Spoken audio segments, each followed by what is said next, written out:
Hey guys, it's Danielle with Danielle Gets It Done, and today I'm talking, I think my kid has ADHD, now what? Gonna love you, honey, on and on and on. I'm a morning dove singing out a song. This is a collab with Tanya from Project Happy Home in our ADHD Tips series. Be sure to check out her video below, and if you are new to my channel, welcome. I'd love to have you stick around and hit that subscribe button.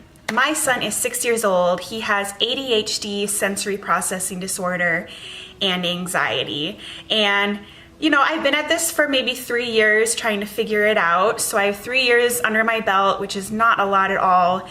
But I have to say, for sure, the hardest part in this journey thus far is that beginning part when you start to realize that something might be different with your son or your daughter. So if that's where you are now, in my experience, you are at the hardest part, and I send you lots of love, and I hope my video and Tanya's video will be helpful to you. I would say my first tip is to let go of guilt. I think a lot of parents have guilt at the beginning, and it can come in many different forms. I have felt guilty that I caused it somehow, maybe by decisions I made in pregnancy, or they're in my genes, or just things that really are not rational. You just kind of blame yourself. Another feeling of guilt that might come up is you might feel bad for some of your past parenting decisions and how you discipline your child. You might be regretting some yelling sessions you had and timeout sessions you had, or whatever it might be. And I'm not saying timeout is evil or anything, but you might have thought like your child was just naughty and you disciplined them because they were naughty, and now you're coming to realize that maybe they didn't have as much control over the behavior as you thought, and you might start to feel guilty. I remember me personally, when I got experts to agree that something was a little different, my first thought was, thank God it's him and not me.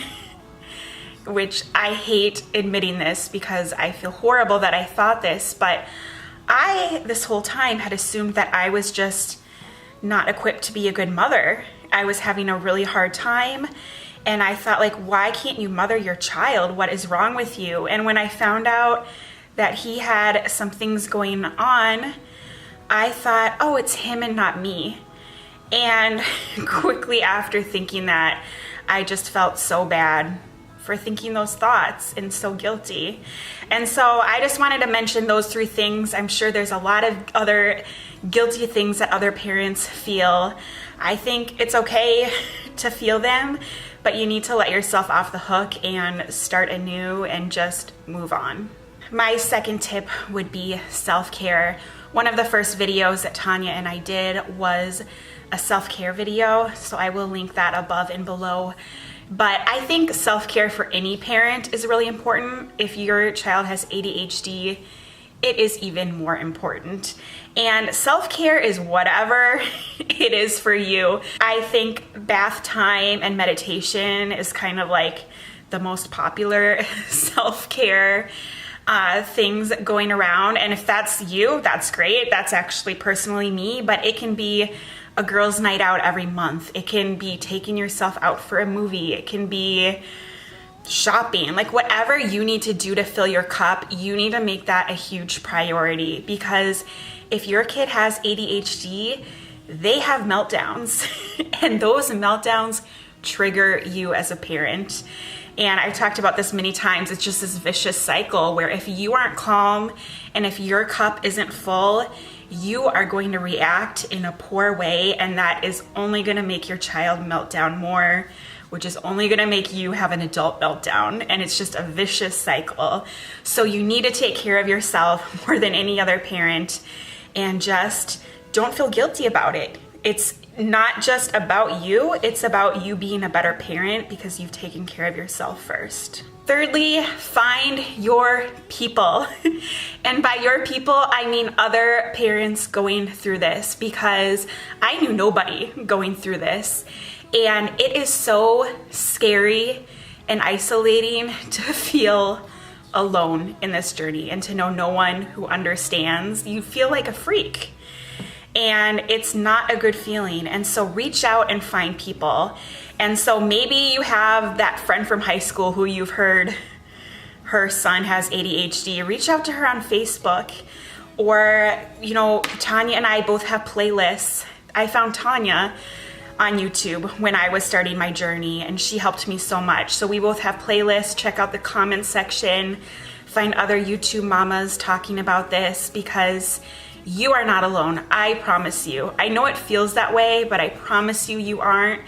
And as soon as you can tap into a community of other parents going through the same things as you start to learn what worked and what didn't work for them, and you start to learn tools to add to your toolbox. And obviously, just because 2 kids have ADHD doesn't mean what works for one works for the other. They're all still individual children. And so it's just good to reach out and to find what has worked and what hasn't for other parents. And I promise you, you will find someone in a similar situation, and not only will you learn from them, you will feel relief and you won't feel as scared. I also want to talk about a Facebook group that I just found. I'm not sponsored by them or anything, but it's called Moms with ADHD/ADD Kids. I will link them below. I've gotten so many great ideas from this group. It's a closed group, which means it's kind of secret, so your normal Facebook friends aren't going to see anything you post, and it's a pretty large group. So again, you can find so many different moms who might be in similar situations, and it's a wide variety of parenting styles and children, and some people medicate, and so if you have questions about that, you can ask questions and learn what's worked for some people. Some people don't medicate, so if that's more your style, you can learn what has worked for them, and just it has been such a great resource for me. Be sure to check them out below. And then lastly, I just wanted to share 2 books that have really helped me in my journey.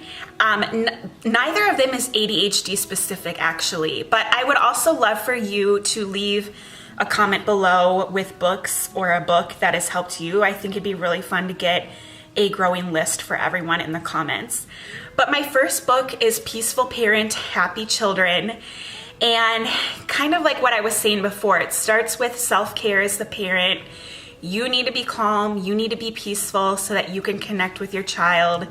And that's her other main theme. Like, you need to be connected to your child and to learn his or her intricacies so that you can be the best parent for your child. And I just could not recommend that book enough. Again, it's just a general parenting book, but I see so many helpful things for raising an ADHD child, and it's the best parenting book I have ever read, hands down. I'm pregnant with my second, and I am revisiting it right now. The second book is called Highly Sensitive Child. Now, my son, I was saying, has ADHD and sensory processing disorder, and he is just very sensitive. And I think a lot of ADHD children are sensitive in nature. Like, I think most are. And so it just talked about sensitive children and what makes them different and unique, and how to parent them better and how to understand them better. And that book was just really eye-opening to me, because I didn't really understand how sensitive he is until I read that. Like, just different experiences that we've had together kept popping up, and it just helped me understand his brain a little better, helped me understand myself a little better. I am definitely a highly sensitive adult, and I could not recommend that one enough either. I will link both of those books below, as well as the Facebook group. So again, I hope you found this helpful. Again, the first part is scary and hard, but you have got this, and it's gonna be okay. Thank you so much to Tanya for collabing with me. Be sure to check out her video. I personally can't wait to hear what her tips are. Thank you so much for watching. I hope you have a wonderful day, and whatever your plans are, I hope you get them done. Bye, guys. Ooh.